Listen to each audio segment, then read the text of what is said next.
जय हिंद दोस्तों, मैं आपका अपना भाई Pushpendra Chauhan read to success channel में आप सभी लोगों का तहे दिल से स्वागत करता हूं। दोस्तों आ जाइए मेरे साथ हिंदी पढ़ने के लिए एक कॉपी और एक पेन लेकर के।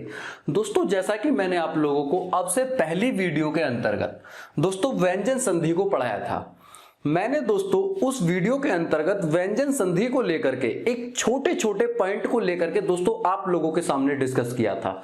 इसी प्रकार दोस्तों आज की वीडियो में जो हम डिस्कस करने जा रहे हैं दोस्तों विसर्ग संधि को लेकर के डिस्कस करने जा रहे हैं। दोस्तों विसर्ग संधि से रिलेटेड दोस्तों एग्जाम्स के अंदर बहुत बार क्वेश्चंस पूछे गए हैं। हमें इस विसर्ग संधि को बिल्कुल 0 टू हाई लेवल पढ़ना है। क्लियर है? केवल आप मेरे साथ दोस्तों बने रहिए, एक कॉपी और एक पेन लेकर के आप लोगों को बैठना है।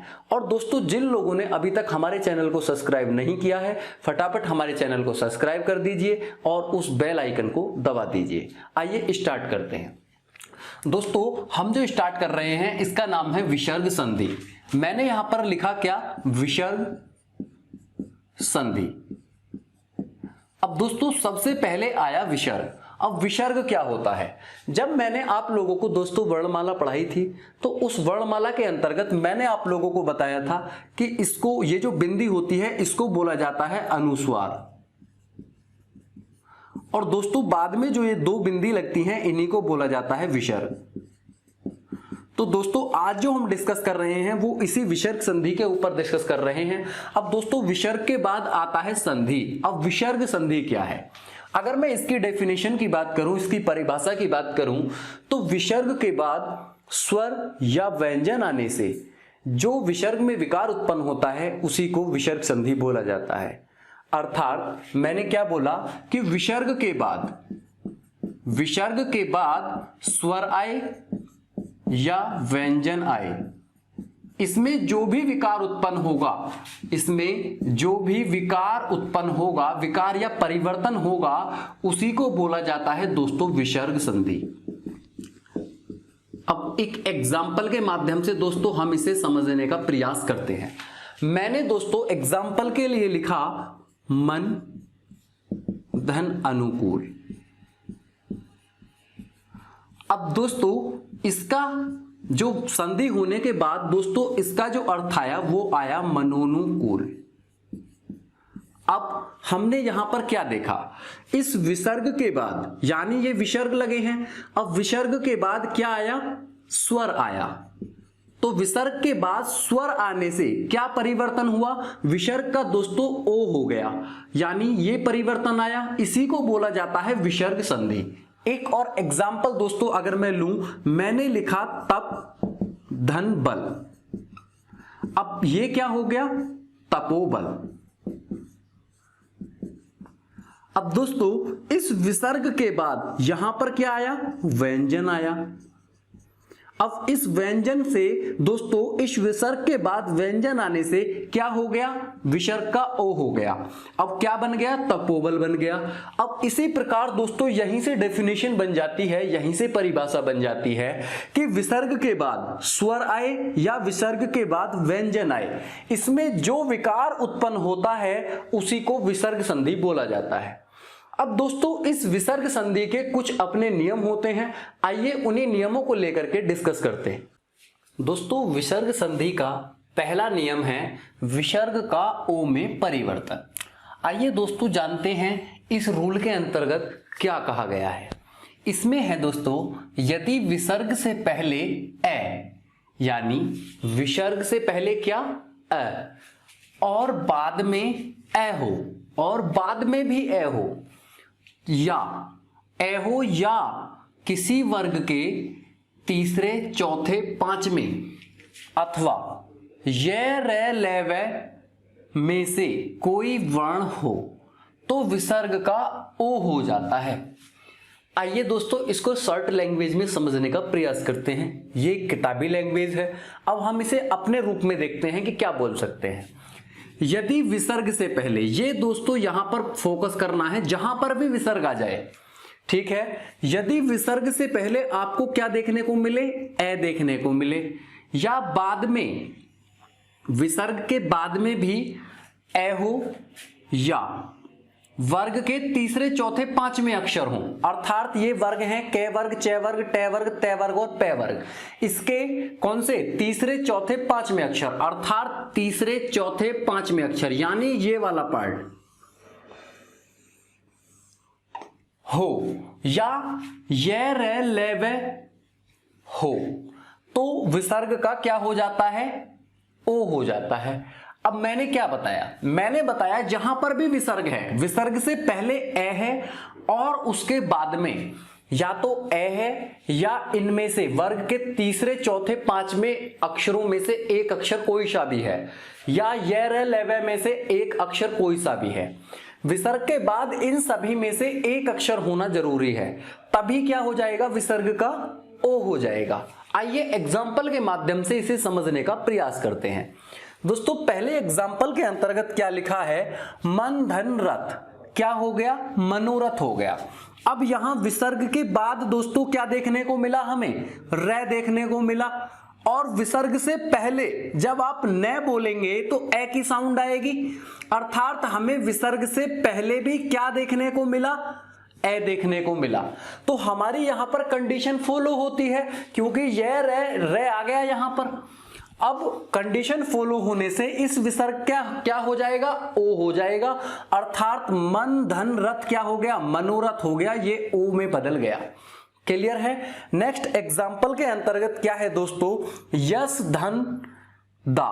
अब यहां पर दोस्तों यश धन दा में क्या है, अब इस विसर्ग से पहले क्या, सिर्फ श बोलेंगे तो ए की साउंड आएगी, और दोस्तों विसर्ग के बाद क्या है, दा है, तो क्या हो जाएगा, विसर्ग के बाद द देखने को मिला, तो क्या हो जाएगा, विसर्ग का ओ हो जाएगा, यानी यशोदा हो जाएगा।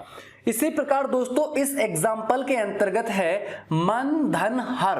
अब विसर्ग से पहले न बोलेंगे तो ए की साउंड, और विसर्ग के बाद है देखने को मिला, अर्थात हमारी शर्त पूरी होती है, तो विसर्ग क्या हो जाएगा, ओ हो जाएगा, क्या हो जाएगा, मनोहर हो जाएगा। इसी प्रकार दोस्तों नेक्स्ट एग्जाम्पल के अंतर्गत है तप धन बल, क्या हो गया, तपोबल हो गया। यहां विसर्ग से पहले क्या है, ए है, और विसर्ग के बाद क्या है, बे है, अर्थात ए भी मिला और विसर्ग के बाद बे मिला, तो क्या हो गया, तपोबल हो गया, यानी विसर्ग का क्या हो गया, ओ हो गया। यानी ये जो दोस्तों विसर्ग के बाद जो अक्षर आप लोगों को देखने को मिले हैं, विसर्ग के बाद जो आप लोगों को वर्ण देखने को मिले हैं, ये सभी वर्ण जो हैं दोस्तों ये वाले वर्ण हैं, इनमें से एक वर्ण है। क्लियर है। आइए नेक्स्ट एग्जांपल में चेक करते हैं तप धन बल, तप धन भूमि, अर्थात विसर्ग से पहले ए है और विसर्ग के बाद भ है, तो क्या हो गया, विसर्ग का ओ हो गया, यानी तपोभूमि। नेक्स्ट एग्जांपल है पर पे धन धर, अर्थात विसर्ग से पहले ए और विसर्ग के बाद ध, तो क्या हो गया दोस्तों, विसर्ग का ओ हो गया, क्या हो गया, पयोधर हो गया। नेक्स्ट है दोस्तों सर धन जय, अर्थात विसर्ग से पहले जब आप रे बोलेंगे तो ए की साउंड आएगी, विसर्ग से पहले ए है और विसर्ग के बाद क्या है दोस्तों, जय है, तो क्या हो जाएगा, विसर्ग का ओ हो जाएगा, यानी क्या हो जाएगा, सरोज हो जाएगा। आइए नेक्स्ट एग्जांपल में देखते हैं मन धन नीत, क्या हो गया दोस्तों, विसर्ग से पहले न बोलेंगे तो ए की साउंड आएगी और विसर्ग के बाद भी क्या है, न है, अर्थात ए पहले मिला न बाद में मिला, तो क्या हो जाएगा, विसर्ग का ओ हो जाएगा, क्या हो जाएगा, मनोनीत हो जाएगा। नेक्स्ट है दोस्तों मन धन अनुकूल। दोस्तों ये कई बार एग्जाम्पल्स पेपर्स के अंदर दोस्तों पूछे गए हैं। देखिए इसमें क्या है, मन धन अनुकूल, यानी विसर्ग से पहले ए और यार विसर्ग के बाद यहां पर ए। अब दोस्तों यहां पर मैंने आप लोगों को बताया था विसर्ग से पहले भी ए हो और विसर्ग के बाद भी ए हो सकता है, तब भी विसर्ग का ओ ही होगा, अर्थात क्या हो जाएगा, मन धन अनुकूल यानी मनोनुकूल। अब दोस्तों यहां पर क्या हो गया, मनोनुकूल हो गया। नेक्स्ट एग्जांपल है मन धन योग। अब विसर्ग से पहले न बोलेंगे तो ए की साउंड और विसर्ग के बाद क्या है, ये आ गया, अर्थात ये वाला ये आ गया, क्या हो गया, मनोयोग हो गया, यानी विसर्ग का ओ में परिवर्तन हो गया। क्लियर है दोस्तों? उम्मीद करता हूं यहां तक ये एग्जांपल्स आप लोगों को जरूर समझ आ गए होंगे। अब दोस्तों आगे बढ़ते हैं। इसका दोस्तों एक अपवाद भी होते हैं। इसके क्या होते हैं? अपवाद भी होते हैं। अब वो अपवाद कौन कौन से हैं, आइए इन्हीं के ऊपर डिस्कस करते हैं। पुनः यानी पुनः एवं अंतः, पुनः एवं अंतः में विसर्ग का रय हो जाता है। जिस प्रकार दोस्तों हम यहां पर प्रयोग कर रहे थे मन, मन, यहां पर भी मन था, यहां पर भी मन, यहां यस तप पैश, यानी यहां पर जो हमने प्रयोग किया था दोस्तों, हमने पुनः और अंत्य को छोड़ करके बाकी सभी शब्द प्रयोग किए थे। अब दोस्तों इन्हीं के ऊपर डिस्कस करते हैं। यानी यहां पर एग्जाम्पल में लिखा है पुनः धन मुद्रण, ये हो गया पुनर्मुद्रण। अब दोस्तों पुनः एवं अंत्य में विसर्ग का रय हो जाता है, इस बात पर फोकस करना है। रय कौन सा होगा दोस्तों? हलंत वाला रय। विसर्ग का क्या हो जाता है? रय हो जाता है। अब दोस्तों पुनः धन मुद्रण क्या हो गया? पुनर्मुद्रण हो गया। अर्थात पुनः आया है, अंत्य आया है, पुनः आया है, अंत्य आया है, अर्थात पुनः और अंत्य में दोस्तों विसर्ग का रय हो जाता है। ये बात आप लोगों को ध्यान में रखनी है। अब दोस्तों ये जो आप लोगों को ये एग्जाम्पल्स यहां पर ये अपवाद वाले लिखे हैं ना दोस्तों, ये स्पेलिंग मिस्टेक में पूछे गए क्वेश्चन है चारों। दोस्तों स्पेलिंग मिस्टेक में आप लोगों से पूछा जाएगा कि बताइए पुनर्मुद्रण का शुद्ध रूप कौन सा है। आप लोगों को 4 ऑप्शंस देखने को मिलेंगे, या आप लोगों को क्या आएगा, एवन ओड में आ जाता है दोस्तों, विषम पद पहचानों में आ जाता है कि बताइए इसमें शुद्ध वर्तनी कौन सी है। 3 गलत लिखी मिलेंगे आप लोगों को, 1 वर्तनी गलत, सही लिखी मिलेगी। तो आप लोगों को उस एक वर्तनी को छांटना होता है जहां पर दोस्तों वो वर्तनी सही लिखी होती है। अब दोस्तों नेक्स्ट एग्जांपल है अंतर्धन धान, क्या हो जाएगा? अंतर्धान हो जाएगा। पुनः धन जन्म क्या हो जाएगा? पुनर्जन्म हो जाएगा। अंतर्धन अग्नि क्या हो जाएगा? अंतरअग्नि हो जाएगा। दोस्तों आप लोगों को स्पेशली यहां पर फोकस करना है कि ये जो क्वेश्चंस पूछे गए हैं ये वर्तनी शुद्धि के अंतर्गत दोस्तों क्वेश्चंस पूछे गए हैं। क्लियर है? उम्मीद करता हूं दोस्तों आप लोगों को विसर्ग संधि का पहला नियम आप लोगों को समझ आ गया होगा। क्लियर है? आइए दोस्तों विसर्ग संधि के नेक्स्ट नियम के ऊपर चर्चा करते हैं। दोस्तों विसर्ग संधि का दूसरा नियम क्या है? विसर्ग का रे या रे में परिवर्तन, यानी बड़े रे या छोटे रे में परिवर्तन। आइए दोस्तों कहां पर बड़ा रे होता है, कहां पर छोटा रे होता है, दोस्तों इसी बात को जानते हैं। दोस्तों किताब के अंतर्गत दोस्तों इस रूल को बहुत ही ज्यादा कंफ्यूजन के साथ लिखा है। मैं दोस्तों आप लोगों का बिल्कुल कंफ्यूजन दूर करने वाला हूं, केवल आप लोग दोस्तों ध्यान से देखेंगे। यदि विसर्ग से पहले ए कोमा आ को छोड़कर कोई अन्य स्वर हो और बाद में आ उ बड़ा ऊ या किसी वर्ग के तीसरे चौथे और पांचवें वर्ण या ये रे ले वे में से कोई वर्ण हो तो विसर्ग का रे या रे हो जाता है। अब दोस्तों ये एक किताबी लैंग्वेज है। अगर मैं दोस्तों इस बात को अपने शब्दों में कहना चाहूं तो क्या कहूंगा, देखेंगे दोस्तों। विसर्ग से पहले ए या आ क्या नहीं होना चाहिए, विसर्ग से पहले ए या आ नहीं होना चाहिए। और इसके अलावा इसको छोड़ करके जो भी हमारे स्वर बचे हैं वो हो सकते हैं, जैसे ई, बड़ी ई, ऊ, बड़ा ऊ और डॉट डॉट। ठीक है? और विसर्ग के बाद दोस्तों क्या कंडीशन है? विसर्ग के बाद स्वर कौन कौन से आने चाहिए? आ, ऊ और ऊ। अगर स्वर आते हैं विसर्ग के बाद तो दोस्तों होगा बड़ा रे, आप लोगों को ध्यान रखना है। अगर विसर्ग के बाद क्या आता है, स्वर आते हैं, तो स्वर कौन कौन से? आ, ऊ और ऊ, तो बड़ा रे होगा। अगर विसर्ग के बाद व्यंजन आते हैं, कौन कौन से व्यंजन, यानी तीसरे चौथे पांचवें वर्ण, तीसरे चौथे पांचवें कौन से? ये वाले, प्रत्येक वर्ग के तीसरे चौथे पांचवें वर्ण। अब ये क वर्ग, ये च वर्ग, ट वर्ग, त वर्ग और प वर्ग। अब प्रत्येक वर्ग के तीसरे चौथे पांचवें वर्ण यानी ये वाला पार्ट आना चाहिए, या ये रे ले वे में से कोई एक वर्ण हो तो क्या हो जाएगा दोस्तों? विसर्ग का आधा रे हो जाएगा। क्लियर है? आइए एग्जाम्पल के माध्यम से समझते हैं। दोस्तों पहला एग्जाम्पल क्या है, निधन अर्थक, अर्थात हमें नी, यहां पर विसर्ग लगे हैं। अब विसर्ग से पहले हमें क्या देखने को मिला, ई देखने को मिला। ए या आ तो है नहीं, क्या आया, ई आया। अब इस विसर्ग से पहले की तो कंडीशन हमारी फॉलो है। अब विसर्ग के बाद क्या कंडीशन है, विसर्ग के बाद आया है ए। अब मैंने बताया था अगर विसर्ग के बाद स्वर आता है तो रे हमेशा क्या होगा, बड़ा होगा। क्या हो जाएगा, निरर्थक हो जाएगा, यानी ये रे बड़ा हो जाएगा। क्लियर है, विसर्ग का क्या हो गया, रे हो गया, और कौन सा वाला, बड़ा वाला। इसी के बाद दोस्तों सेकंड एग्जांपल किस प्रकार है, नी धन आशा। अब नी है, जब आप विसर्ग से पहले नी बोलोगे तो ई आएगा, यानी पहली कंडीशन पूरी है। अब विसर्ग के बाद क्या है, आ। अब यानी आ आया है, क्या आया है, स्वर आया है, तो क्या होगा, रे बड़ा वाला बनेगा, क्या हो जाएगा, निराशा हो जाएगा। क्लियर है। नेक्स्ट एग्जांपल में है आसी धनवाद। अब दोस्तों विसर्ग से पहले कौन सी ई है, बड़ी ई है, धनवाद। अब विसर्ग के बाद क्या है, ये रे लेवे। मैंने अभी आप लोगों को बताया था ये रे लेवे, तो विसर्ग क्या हो जाएगा, आधा रे बन जाएगा, क्या हो जाएगा, आशीर्वाद हो जाएगा। और दोस्तों ये इंपॉर्टेंट एग्जांपल है दोस्तों, ये परीक्षाओं में कई बार पूछा गया है, संधि के अंतर्गत भी और दोस्तों स्पेलिंग के अंतर्गत भी आशीर्वाद का शुद्ध रूप आप लोगों से पूछा गया है। इसके बाद नेक्स्ट है दोस्तों दू धन भाग्य।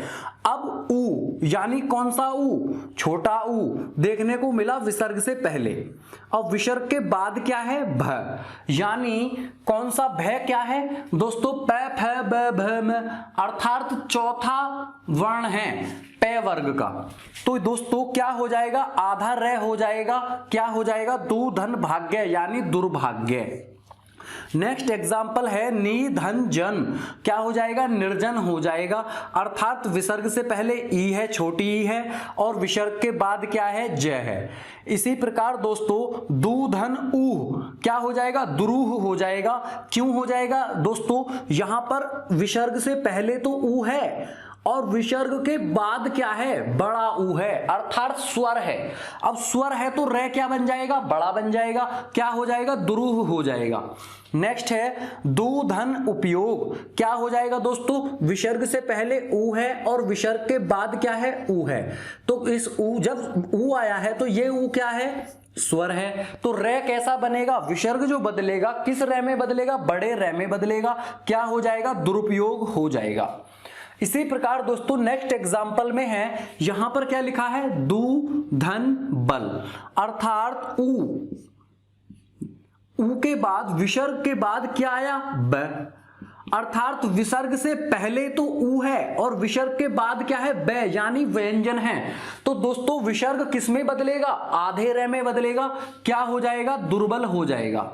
नेक्स्ट है नी धन धारण, अर्थात विसर्ग से पहले ई है और विसर्ग के बाद ध है, यानी व्यंजन है। अब जब व्यंजन है तो दोस्तों किस में बदलेगा, आधे रे में बदलेगा, क्या हो जाएगा, निर्धारण हो जाएगा। नेक्स्ट एग्जाम्पल है बहु धन मुख। अब विसर्ग से पहले ऊ है और विसर्ग के बाद मैं है, तो क्या हो जाएगा, व्यंजन है। जब मैं है तो व्यंजन है, अब व्यंजन है तो विसर्ग किस में बदलेगा, आधे रे में, यानी क्या हो जाएगा, बहिर्मुख हो जाएगा। ये भी दोस्तों एग्जाम्पल कई बार परीक्षाओं में पूछा है। अब नी धन बल, अब दोस्तों विसर्ग से पहले क्या है, ई है और विसर्ग के बाद क्या है, ब है, यानी ब क्या है, व्यंजन है। अब विसर्ग के पहले ई है यानी, और विसर्ग के बाद क्या है, ब है, यानी व्यंजन है। तो विसर्ग किस में बदलेगा, आधे रे में बदलेगा, तो यानी क्या हो जाएगा, निर्बल हो जाएगा, निधन बल यानी निर्बल। क्लियर है। उम्मीद करता हूं दोस्तों आप लोगों को विसर्ग संधि का दूसरा रूल भी समझ आ गया होगा। आइए दोस्तों आगे बढ़ते हैं विसर्ग संधि के तीसरे रूल के बारे में। दोस्तों विसर्ग संधि का तीसरा रूल है विसर्ग का श में परिवर्तन। दोस्तों आइए इस रूल के अंतर्गत क्या कहा गया है इसी बात को जानते हैं। यदि विसर्ग से पहले स्वर हो और बाद में च, छ या श हो तो विसर्ग का श हो जाता है। अब दोस्तों ये टैबी लैंग्वेज है, हम इसको सर्टली रूप में क्या कहेंगे, यदि विसर्ग से पहले, यानी पहले वाली बात है, तो विसर्ग से पहले या तो क्या है, स्वर है, और विसर्ग के बाद च हो या छ हो या श हो, तो क्या हो जाएगा, विसर्ग का स हो जाएगा। क्लियर है दोस्तों, ये अपनी लैंग्वेज में बात है। आइए इस बात को ही एग्जाम्पल के माध्यम से समझते हैं। इसमें कहा गया है निधन चिंत। अब दोस्तों विसर्ग से पहले क्या है, कोई स्वर हो। मैंने बताया विसर्ग से पहले स्वर होना चाहिए। अब स्वर कोई भी हो सकता है। अब विसर्ग से पहले यहां पर कौन सा स्वर है, नी यानी ई है, और विसर्ग के बाद क्या है, च है। तो क्या हो जाएगा दोस्तों, विसर्ग का श हो जाएगा, अर्थात विसर्ग के बाद हमें च देखने को मिला, तो क्या हो जाएगा, विसर्ग का श हो जाएगा। श कौन सा वाला, आधा श। तो दोस्तों ये हो जाएगा निश्चिंत। क्लियर है, यहां पर ये श आधा हो गया। इसी प्रकार दोस्तों दूसरे एग्जाम्पल के अंतर्गत है, यहां पर क्या है, निधन छल। अब इस विसर्ग से पहले क्या है, स्वर है यानी ई है, और विसर्ग के बाद क्या है, छ है। तो क्या हो जाएगा दोस्तों, इस विसर्ग का आधा श हो जाएगा, यानी निश्चल। नेक्स्ट एग्जाम्पल है दूधन शासन, अर्थात विसर्ग से पहले क्या है, स्वर है यानी ऊ है, और विसर्ग के बाद क्या है, श है। तो इस विसर्ग का क्या हो जाएगा, आधा श हो जाएगा। क्या हो जाएगा टोटल, दुशासन। नेक्स्ट है दोस्तों दूधन चरित्र, अर्थात विसर्ग से पहले ऊ है और विसर्ग के बाद च है, तो इस विसर्ग का क्या हो जाएगा, आधा श, यानी दुष्चरित्र हो जाएगा। नेक्स्ट एग्जाम्पल है निधन शस्त्र। अब इस निधन शस्त्र यानी इस विसर्ग से पहले क्या है, ई है, और इस विसर्ग के बाद क्या है, श है। तो दोस्तों इस विसर्ग का क्या हो जाएगा, आधा श हो जाएगा, तो क्या हो जाएगा, निशस्त्र हो जाएगा। नेक्स्ट है निधन च। अब दोस्तों विसर्ग से पहले ई है और विसर्ग के बाद क्या है, च है, तो इस विसर्ग का क्या हो जाएगा, आधा श हो जाएगा। क्या हो जाएगा, निश्चय हो जाएगा। यहां पर आधा श हो चुका है। तो दोस्तों ये था विसर्ग संधि के नियमों में तीसरा नियम। उम्मीद करता हूं ये नियम भी आप लोगों को समझ आ गया होगा। अब दोस्तों आइए इसके नेक्स्ट नियम के बारे में चर्चा करते हैं कि नेक्स्ट नियम में क्या बात कही गई है। दोस्तों विसर्ग संधि का चौथा रूल है विसर्ग का श में परिवर्तन। इस रूल के अंतर्गत क्या कहा गया है कि विसर्ग से पहले ई ऊ और बाद में क ख ट ठ प फ में से कोई वर्ण हो तो विसर्ग का श हो जाता है। दोस्तों ये एक किताबी लैंग्वेज है, आइए इसे अपनी लैंग्वेज के अनुसार देखते हैं। यदि विसर्ग से पहले, यानी पहले, तीर किधर लगा है, पहले की तरफ, यदि विसर्ग से पहले क्या है, ई और ऊ है, और बाद में क ख ट ठ प और फ है, तो विसर्ग किस में बदल जाएगा, श में बदल जाएगा। क्लियर है, और ये श भी दोस्तों क्या होगा, आधा होगा। आइए एग्जाम्पल के माध्यम से समझते हैं कि आखिर इस रूल के अंतर्गत कैसे चेंज होता है। दोस्तों यहां पर लिखा है एग्जाम्पल में निधन कपट। अब विसर्ग है, विसर्ग से पहले क्या देखने को मिला, ई देखने को मिला, और विसर्ग के बाद क्या देखने को मिला, क देखने को मिला। अभी मैंने आप लोगों को बताया यदि विसर्ग से पहले ई है, यानी विसर्ग से पहले ई है और विसर्ग के बाद में क है और विसर्ग के बाद में क्या है, क है, तो विसर्ग का श हो जाएगा। अब यहां पर क्या हो गया दोस्तों, निधन कपट यानी निष्कपट हो गया, ये आधा श हो गया। क्लियर है। नेक्स्ट एग्जांपल है निधन कंटक, अर्थात ई और धन क। अब विसर्ग से पहले ई है और विसर्ग के बाद क है, तो क्या हो जाएगा, आधा श हो जाएगा, निष्कंटक हो जाएगा। नेक्स्ट एग्जांपल है धनु धन टंकार। अब दोस्तों इस धनु से पहले यानी ई, विसर्ग से पहले क्या है, ऊ है, और विसर्ग के बाद क्या है, विसर्ग के बाद ट है, तो दोस्तों विसर्ग से पहले उ, विसर्ग से पहले उ और विसर्ग के बाद क्या ट है, तो दोस्तों क्या हो जाएगा, आधा श हो जाएगा, यानी धनुष टंकार। दोस्तों इस धनुष टंकार को कई बार एग्जाम में पूछा गया है, आप लोगों को इसकी संधि याद कर लेनी है बहुत अच्छे से। धनुष टंकार बोला जाता है वो जो आपका धनुष होता है उसमें बंधी हुई रस्सी को। क्लियर है। नेक्स्ट है दोस्तों निधन थुर। अब ई, विसर्ग से पहले ई और विसर्ग के बाद क्या ठ, तो क्या हो जाएगा, विसर्ग का आधा श हो जाएगा, यानी निष्ठुर। नेक्स्ट है निधन प्राण। अब दोस्तों विसर्ग से पहले ई है और विसर्ग के बाद क्या है, प है, तो विसर्ग से पहले ई और विसर्ग के बाद प, क्या हो जाएगा, विसर्ग का आधा श हो जाएगा, यानी निष्प्राण हो जाएगा।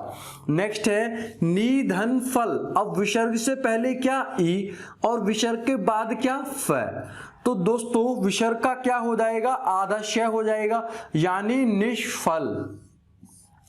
नेक्स्ट है निधन कलंक। अब दोस्तों इस विसर्ग से पहले क्या है, ई है और इस विसर्ग के बाद क्या है, क है, तो क्या हो जाएगा दोस्तों, विसर्ग का श हो जाएगा, यानी निष्कलंक। नेक्स्ट है दूधन प्रभाव। अब इस इससे विसर्ग से पहले क्या है, दू यानी उ और विसर्ग के बाद क्या है, प, तो दोस्तों क्या हो जाएगा, विसर्ग का श हो जाएगा, यानी दुष्प्रभाव हो जाएगा। क्लियर है। अब दोस्तों इस संधि का एक अपवाद भी है। अब वो क्या अपवाद है कि दोस्तों अगर विसर्ग दुख, केवल ये एक अपवाद है, आप लोगों को याद कर लेना है, क्योंकि दोस्तों अगर हम यहां विसर्ग से पहले देखते हैं तो दू यानी उ आया था और विसर्ग के बाद हमें ख भी देखने को मिला, यानी विसर्ग से पहले उ भी देखने को मिला और विसर्ग के बाद में हमें ख भी देखने को मिला। तो दोस्तों ये क्या होना था, ये होना था दुष्क। क्या यहां पर दोस्तों विसर्ग का श हुआ, नहीं हुआ, तो दोस्तों ये एक अपवाद है, ये अपवाद आप लोगों को याद कर लेना है। दू धन ख होता है दुख। क्लियर है दोस्तों। उम्मीद करता हूं ये संधि भी आप लोगों को समझ आ गई होगी। आइए दोस्तों विसर्ग संधि के नेक्स्ट रूल के बारे में जानते हैं। दोस्तों विसर्ग संधि का पांचवा रूल है विसर्ग का श में परिवर्तन। आइए जानते हैं इस रूल के अंतर्गत दोस्तों किस बात को कहा गया है। इसने कहा है विसर्ग के बाद यदि त थ प श हो तो विसर्ग का श हो जाता है, यानी अगर विसर्ग के बाद में क्या है, त थ प और स हो तो विसर्ग का क्या हो जाता है दोस्तों, इस विसर्ग का आधे श के रूप में परिवर्तन हो जाएगा। ये इस लाइन में इस बात को कहा गया है। क्लियर है। आइए दोस्तों इसको एग्जाम्पल के माध्यम से समझने का प्रयास करते हैं। यहां लिखा है नम धन ते। अब यहां पर दोस्तों विसर्ग से पहले के लिए कोई यहां पर शर्त नहीं है, केवल और केवल जो शर्त है वो विसर्ग के बाद के लिए है, और वो बाद के लिए भी क्या है कि त थ प श में से एक होना चाहिए। आइए यहां पर देखते हैं, विसर्ग के बाद यहां पर त देखने को मिला है तो क्या हो जाएगा, विसर्ग का श हो जाएगा, वो भी कौन सा, आधा वाला, यानी नम धन ते नमस्ते। अब अगला है अंत्य धन थल। अब दोस्तों अंत्य धन थल है तो क्या हो जाएगा दोस्तों, इस विसर्ग के बाद हमें थ देखने को मिला तो क्या हो जाएगा, विसर्ग का श हो जाएगा, यानी अंत्य स्थल। नेक्स्ट है निधन सहाय। अब इस विसर्ग के बाद हमें श देखने को मिला तो इस विसर्ग का क्या हो जाएगा, आधा श हो जाएगा, क्या हो जाएगा, निसहाय हो जाएगा। नेक्स्ट है मन धन ताप। अब इस विसर्ग के बाद हमें तय देखने को मिला तो अगर तय है तो इस विसर्ग का क्या हो जाएगा, आधा श हो जाएगा, यानी मन संताप हो जाएगा, मनिष्ताप हो जाएगा। नेक्स्ट है दूधन साहस, दूधन साहस। अब दोस्तों विसर्ग के बाद श है तो क्या हो जाएगा, इस विसर्ग का आधा श हो जाएगा, यानी दुस्साहस हो जाएगा। क्लियर है दोस्तों। नेक्स्ट एग्जांपल है दूधन तर। अब विसर्ग के बाद त है तो इस विसर्ग का क्या होना है, आधा श होना है, क्या हो जाएगा, दुष्तर हो जाएगा। क्लियर है, निधन तेज। अब दोस्तों इस विसर्ग के बाद हमें क्या देखने को मिला, तय देखने को मिला, यानी इस विसर्ग का अब क्या हो जाएगा, क्षय हो जाएगा, निस्तेज हो जाएगा। क्लियर है। नेक्स्ट है निधन संताप। अब निधन संताप, इस विसर्ग के बाद दोस्तों क्या आया, क्षय आया, तो इस विसर्ग का क्या हो जाएगा, आधा क्षय हो जाएगा। अब आधा क्षय जब हो जाएगा तो क्या हो जाएगा, ये निसंताप हो जाएगा। उम्मीद करता हूं दोस्तों आप लोगों को यहां तक मेरा पढ़ाया हुआ समझ आ गया होगा। आइए दोस्तों जानते हैं कि विसर्ग संधि के अगला रूल क्या कहता है, उस रूल के अंतर्गत किस बात को कहा गया है। दोस्तों विसर्ग संधि का छठा रूल है विसर्ग का लोप हो जाना। अब लोप हो जाना का अर्थ क्या है दोस्तों, कि विसर्ग का गायब हो जाना, वहां से लुप्त हो जाना। अब दोस्तों कितने प्रकार से विसर्ग लुप्त होता है, आइए एक एक प्रकार को लेकर के डिस्कस करते हैं।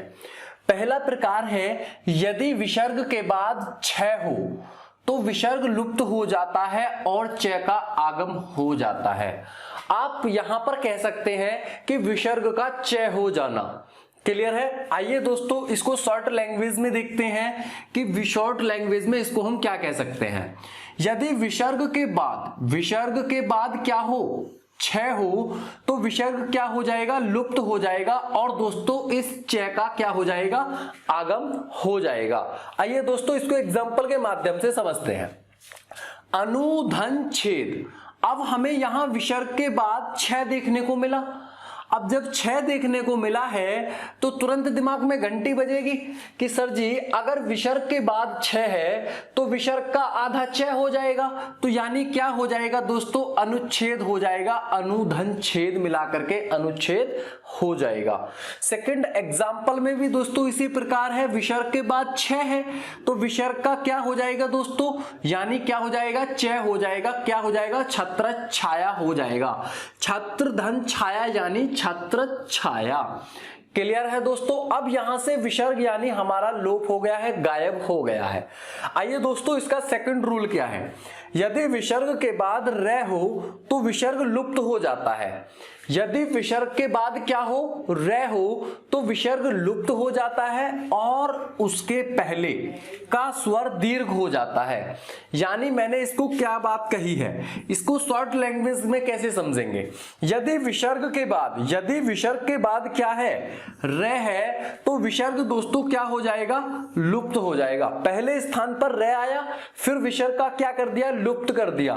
अब दोस्तों जो विसर्ग लुप्त हुआ है, जो विसर्ग से पहले का स्वर है, यानी विसर्ग से पहले का जो स्वर है वो क्या हो जाएगा, दीर्घ हो जाएगा। कैसे, एग्जाम्पल के माध्यम से देखते हैं। निधन रोग। अब दोस्तों विसर्ग के बाद हमें र देखने को मिला।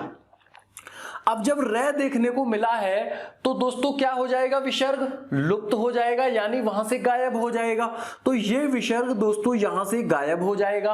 और जो विसर्ग से पहले का स्वर है, यानी क्या है, नी, ई है, जो विसर्ग से पहले का स्वर है ई है, तो ये ई क्या हो जाएगा, बड़ी ई का रूप ले लेगा, अर्थात क्या बन जाएगा, निरोग यानी निरोग।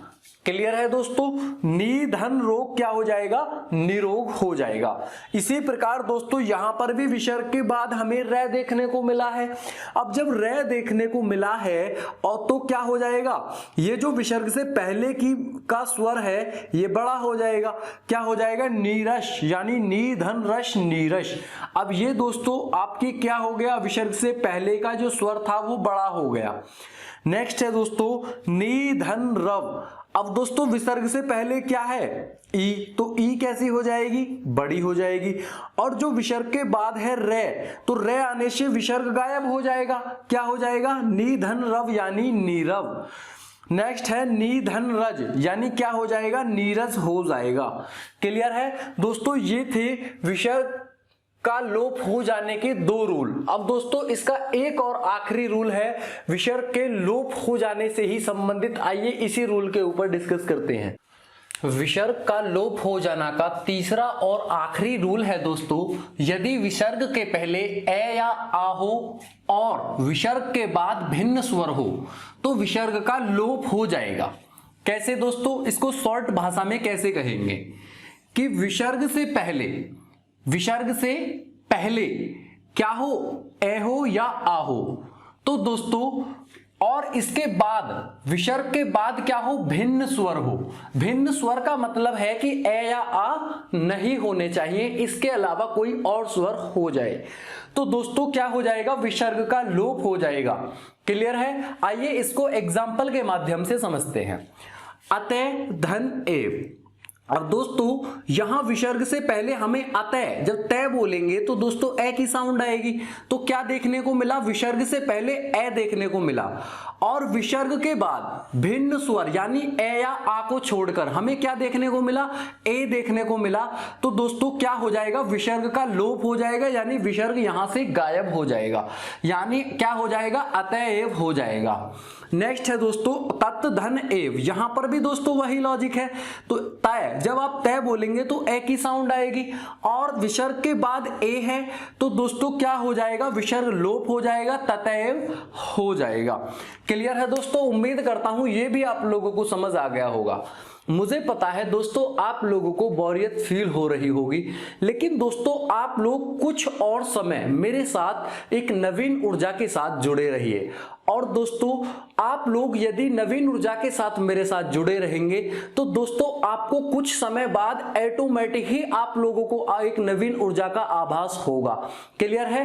केवल आप लोग मेरे साथ दोस्तों बने रहिए। मैं आप लोगों को दोस्तों भरोसा दिलाता हूं कि दोस्तों मेरे कराई हुई हिंदी से एक भी नंबर का दोस्तों बाहर नहीं जाएगा। बस दोस्तों आप लोग अपने दोस्तों को वीडियो को शेयर कर दीजिए, और दोस्तों आप लोग कमेंट करके बताइए कि मेरा पढ़ाया हुआ आप लोगों को समझ आ रहा है कि नहीं आ रहा है। दोस्तों मैं आप लोगों से कहता हूं कि आप लोग भी वीडियो को लाइक करिए, शेयर करिए और सब्सक्राइब करिए, ताकि मुझे भी एक नवीन ऊर्जा का आभास हो सके और मैं आप लोगों को इस नवीन ऊर्जा के साथ बहुत अच्छे से पढ़ा सकूं। क्लियर है? आइए दोस्तों इसके नेक्स्ट रूल के बारे में जानते हैं। विसर्ग संधि का दोस्तों आखिरी रूल है विसर्ग में परिवर्तन न होना। इस रूल में क्या कहा गया है, यदि विसर्ग के पूर्व ए हो तथा बाद में के या पे हो तो विसर्ग में परिवर्तन नहीं होता। अब इसको शॉर्ट रूप में किस प्रकार कहेंगे कि विसर्ग से पूर्व क्या हो, ए हो, तथा विसर्ग के बाद के या पे, इनमें से एक हो, तो विसर्ग में नो चेंज यानी कोई परिवर्तन नहीं होगा। आइए एग्जांपल के माध्यम से समझते हैं। अंतः धन करण, अब दोस्तों विसर्ग से पहले क्या है, अंतः, जब तय बोलेंगे तो ए आएगा, और विसर्ग के बाद दोस्तों क्या है, के है, तो क्या हो जाएगा दोस्तों, विसर्ग में परिवर्तन नहीं होगा। क्या हो जाएगा, अंतःकरण हो जाएगा।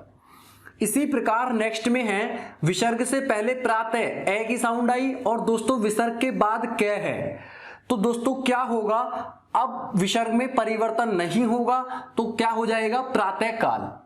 नेक्स्ट है अध धन पतन, इसी प्रकार दोस्तों जब ध बोलेंगे तो ए की साउंड आएगी, और विसर्ग के बाद क्या है, पे है, तो दोस्तों क्या हो जाएगा, अधपतन हो जाएगा, विसर्ग में परिवर्तन नहीं होगा। नेक्स्ट है पे धन पान, अब दोस्तों यानी विसर्ग से पहले यह बोलेंगे तो ए की साउंड आएगी, और विसर्ग के बाद क्या है, पे है, तो दोस्तों क्या हो जाएगा, पे पान हो जाएगा, विसर्ग में परिवर्तन नहीं होगा। सभी में विसर्ग ज्यों के त्यों दोस्तों इसी प्रकार दिख रहे हैं। नेक्स्ट है अंतः धनपुर, अब दोस्तों इस विसर्ग से पहले क्या है, अंतः, जब तय बोलेंगे तो ए की साउंड और विसर्ग के बाद पे, तो दोस्तों क्या होगा, विसर्ग में परिवर्तन नहीं होगा, विसर्ग यूं के त्यों ऐसा ही रहेगा, तो क्या हो जाएगा, अंतःपुर हो जाएगा। क्लियर है दोस्तों? आप लोगों की विसर्ग संधि यहीं पर कंप्लीट होती है। विसर्ग संधि ही नहीं बल्कि दोस्तों आप लोगों की संपूर्ण संधि यहीं पर कंप्लीट होती है। दोस्तों आप लोग प्लेलिस्ट में जाकर के संधि की प्रत्येक वीडियो को बहुत ही अच्छे से ढंग से देख सकते हैं। क्लियर है दोस्तों? अब आप लोगों को दोस्तों मैं इन 4 लाइनों को कहना चाहूंगा, जिससे इन 4 लाइनों को सुनकर के आप लोगों के सामने एक दोस्तों आत्मविश्वास पैदा होगा। रख हौसला वो मंजर भी आएगा, प्यासे के पास चलकर समंदर भी आएगा, ना थककर बैठ ए मंजिल के मुसाफिर, ये मंजिल भी मिलेगी और इस मंजिल का मजा भी आएगा। क्लियर है दोस्तों? आप लोगों को मेरे साथ बने रहना है। नेक्स्ट वीडियो में मुलाकात होगी आप लोगों के साथ एक नए चैप्टर को लेकर के, नए कंटेंट को लेकर के और एक नवीन ऊर्जा के साथ। धन्यवाद दोस्तों।